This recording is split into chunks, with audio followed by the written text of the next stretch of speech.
Hello, नमस्कार. इथे होती मी मुगाची भाजी करायला घेतली होती. मुगाची भाजी म्हणजे आमच्याकडे मुगाचं मेटगं म्हणतात.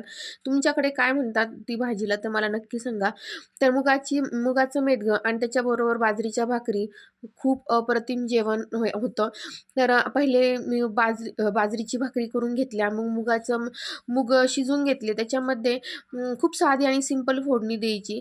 हिरव्या मिरची आणि लसूण घालून फोडणी देत असते आणि भाकरी झाल्यानंतर जी शेवटची भाकरी राहते ती मी अशी कडक करायला घेते का आता आमची ती कडक भाकरी सर्वांनाच आवडते. तर शेवटची भाकरी मी करून घेतल्या आणि नाही का मुगाच्या मेदग्याला फोडणी दिली. तर लसूण आणि हिरव्या मिरची वाटून त्याची फोडणी द्यायची जिरे वगैरे टाकून. तर अशी मुगाची भाजी कोणाकोणाला आवडते तर आमची तिथे सर्वांनाच आवडते. तर त्याच्यामुळे आठवड्यातून 1 दिवस मुगाची भाजी, मुगाचं मेदगं म्हणजे आणि बाजरीची भाकरी आणि असा लाल ठेचा केला होता. हे जेवण म्हणजे अगदी अप्रतिम कुठे ना भेटण्यासारखं. मला तर खूप आवडतं. आमच्या इथेही सर्वांना हे जेवण म्हणजे खूपच प्रिय आहे. तर सगळ्यांची रिएक्शन पाहायची होती. कशी झालं, काय झालं? तर म्हणजे सगळ्यांनी आवडीने खाल्लं. तर आपला व्हिडिओ आवडला असेल तर लाईक, शेअर आणि कमेंट करायला विसरू नका. बाय.